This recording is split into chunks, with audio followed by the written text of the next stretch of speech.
তিনি মারা গেছেন বলে আমরা এই কথাগুলো বলছি তা নয়, এটা একটা বাস্তব সত্য কথা।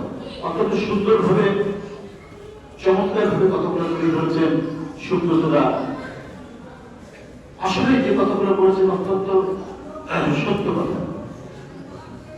অসংখ্য তার বক্তব্য এখন ইউটিউবে বা সামাজিক গণমাধ্যমে ভেসে বেড়াচ্ছে। তিনি বারবার বলতেন এই দেশ হিন্দু, মুসলমান, খ্রিস্টান, বৌদ্ধ, উপজাতি সবার,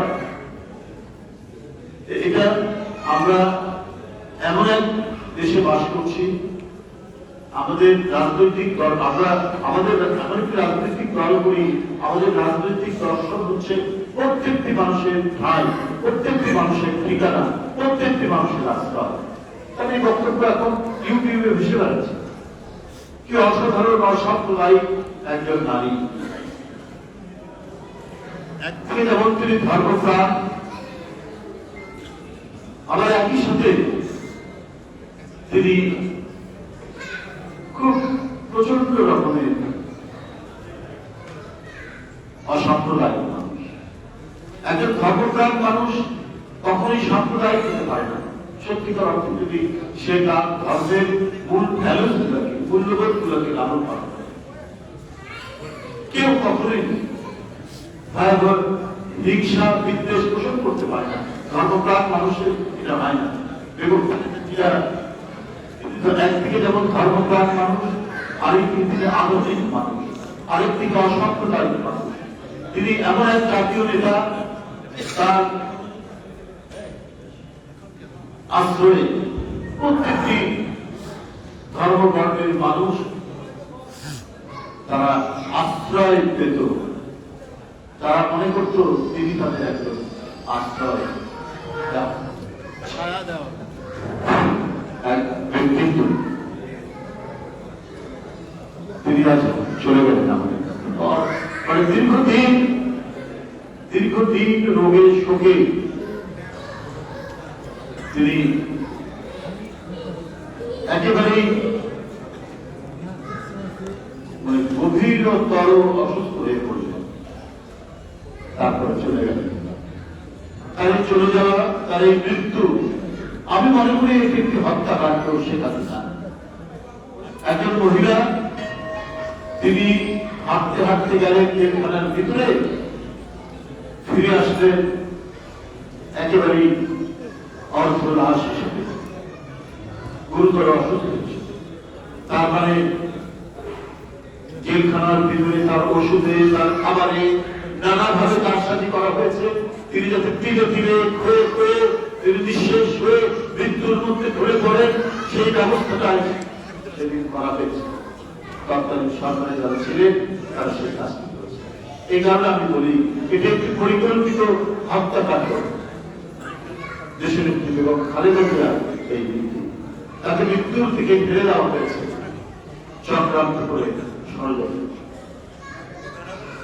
এইরকম যে কথা সুব্রতদা বলছে, সজ্জন মানুষ, মৃদুভাষী মানুষ, স্বল্পভাষী মানুষ। আমরা দেখেছি কোন কোন রাজনীতিবিদ প্রচন্ড কটূক্তি করছেন তাকে, যারা যিনি তাকে প্রতিপক্ষ মনে করতে কটূক্তি করছেন, বাজে কথা বলছেন, নানাভাবে হেনস্থা করছেন, কিন্তু তার পাল্টা হিসেবে তিনি একটাও অসাধারণ কথা বলেন।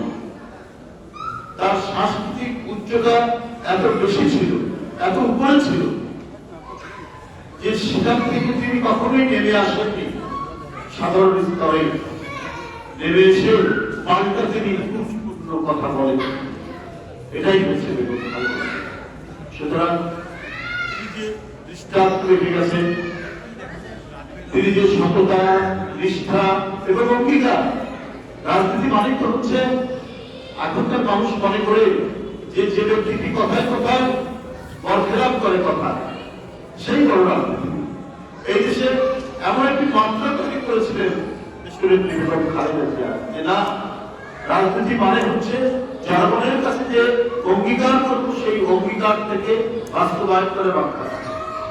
এটা অসাধারণ দৃষ্টান্ত বাংলাদেশের সকল রাজনীতিবিদের জন্য এবং অনাগত ভবিষ্যতে নতুন যে রাজনৈতিক প্রজন্ম তৈরি হবে, রাজনীতিবিদ তৈরি হবে, তাদের কাছেও এটি একটি দৃষ্টান্ত থাকবে।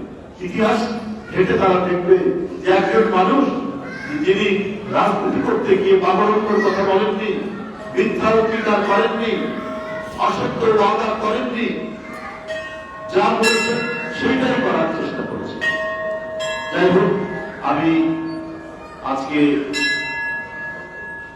বক্তব্য দীর্ঘায়িত করব না। এখানে হিন্দু খ্রিস্টান বৌদ্ধ